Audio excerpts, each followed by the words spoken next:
Hey guys, in this video I want to talk about one of the best overbought stock indicator that's out there.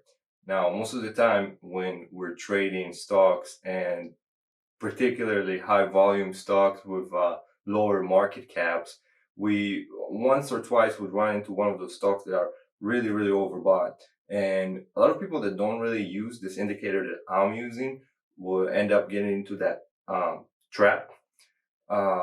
Basically, in my opinion, getting into those trades, you will not be consistent, and you might be profitable once or twice in the trades, but consistently you won't be profitable. So that's why it's very important to look out for this indicator that I'm about to show you.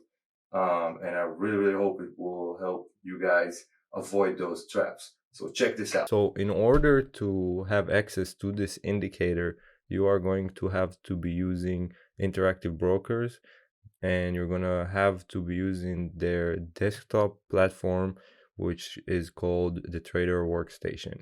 Now, Interactive Brokers is a great broker. They have very sharp executions.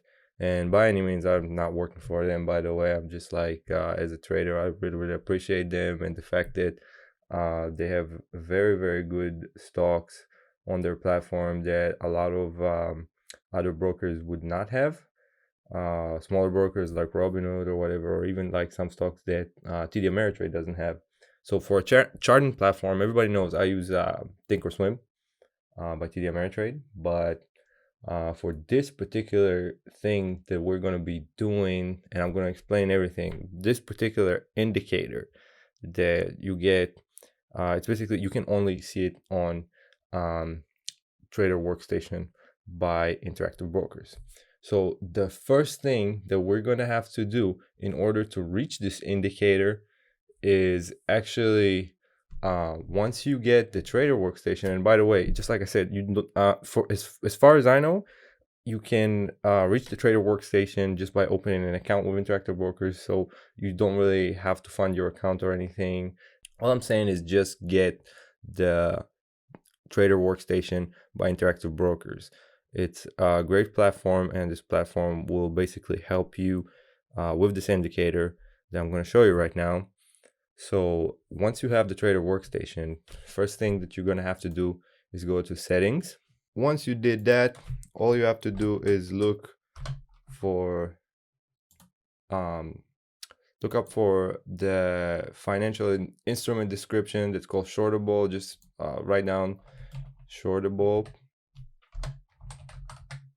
and you're going to see it. And then you want to hit apply. And I'm going to show you, for example, if we take Amazon stock.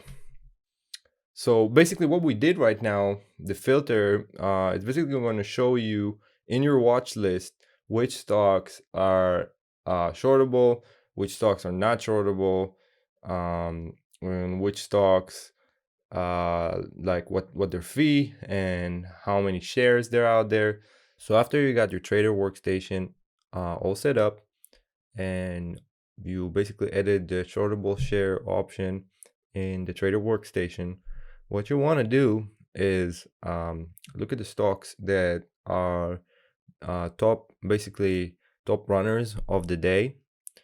And every day you're going to have a lot of runners that momentum traders. For example, I'm a momentum trader, so as a momentum trader, I will always look for the highest volume runners to see which ones are good for long, which ones are good for short.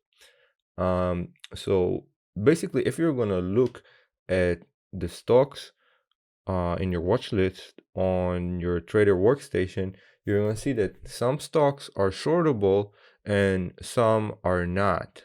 So for example, this is the top runner of the day. It's CEI, and you can see that it's not shortable. Now, this is basically the overbought indicator that I was talking about.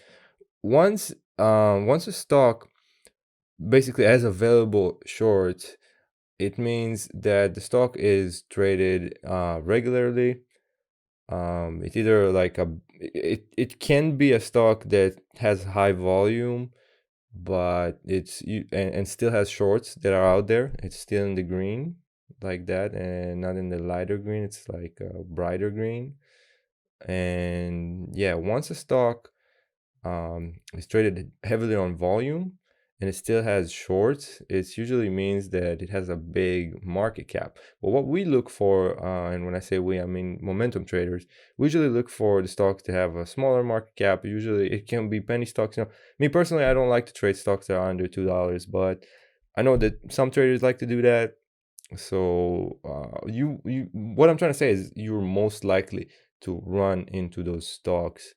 And a lot of the times what people do is they'll try to buy them because you can't short it. There's no available shorts. But once a stock does not have any available shorts anymore, especially when it's a smaller market cap, it's a huge indicator that the stock is overbought. And the psychology behind it is basically, look, there's high volume, there's a lot of people that are buying in, and basically investors are preparing for the moment where the CEOs or insiders or the institution that owns the stock and basically is behind the huge price movement, sometimes like they would sell their position off. Like there can be a lot of situations where stock would lose its momentum. So basically once a stock goes up in price a lot, you will have a lot of longs that are interested into entering, and you will also have a lot of shorts.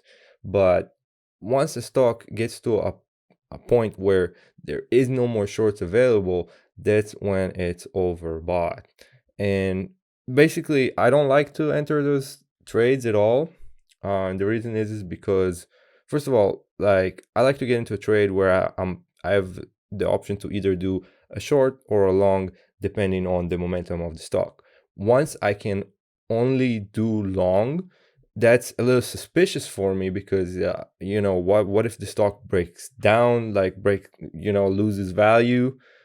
I can't short it. So that basically makes no sense. But at the same time, I also statistically tested it and I tried to get out on stocks that did have major volume and potential. And in my personal experience, I was unprofitable every time. Basically I was not consistent. I was not consistently making money um trying to trade those stocks that don't have any shorts anymore. And yeah, so that's why every time I see a stock that's overbought like that and basically is they ran out of their shorts, I usually avoid that. Just like I said, I would not want to enter a trade where I have only one direction and I can do the opposite if something goes bad, or it really depends on the chart pattern, right? Because you wouldn't want to enter a stock that's like on a downtrend. So yeah, now I want to show you the chart. So yeah, guys, this is PALT. It's one of the stocks that basically ran out of shorts on Interactive Brokers. And this one in particular, it has an 80 million market cap. And as you can see, the pattern in here is exactly what I'm talking about. So the stock has major volume. It's usually those volumes can be a mixture of institutions and heavy investors and company CEOs and insiders, and yada yada yada, right? Usually, there's a huge volume in the market, and basically a lot of people like to follow through. But after all that volume, for the most part, a lot of companies would end up losing the value because, just like I said, the stock market, it's all about supply and demand. So right after there's a lot of supply for the stock but the demand goes down, so does the stock value goes down.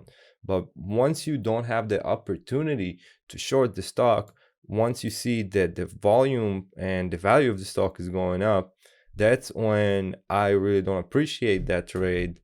Because you can only do one thing, but the stock itself, as you can see, for the most part, right after the pump, it's pretty much been on a downtrend. So for the most part, up until we see the stock in the screener, it's already up way too much for us to even make profit. So it ends up in a way where, like, we get in and then we lose instantly.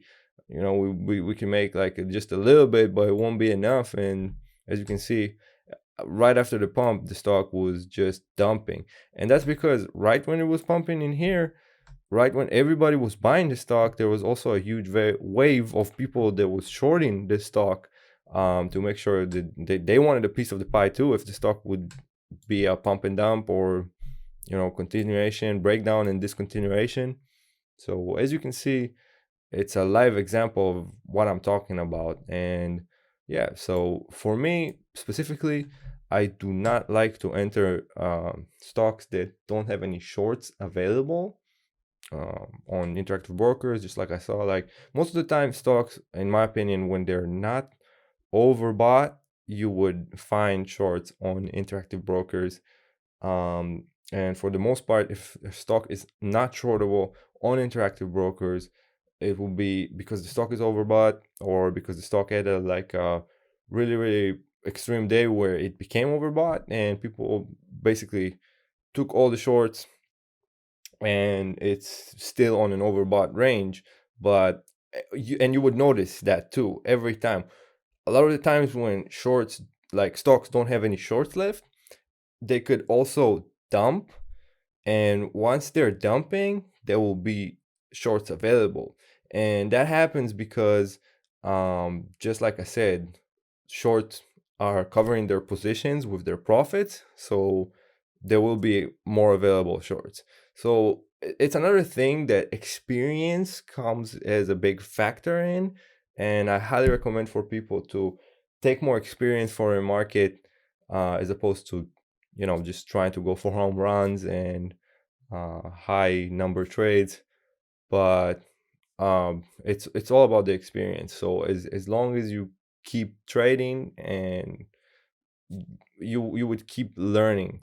So yeah, that's my suggestion. Just like I said, if you see a stock that doesn't have any shorts available, I would highly recommend to avoid it, ignore it, because just like I said, you have only one direction that you can choose, and that's not fair. And it's also the indicator that the stock is overbought, so there's high chances of you losing money in that trade. So I want to say thank you for watching the video. Until the next one, guys, peace out.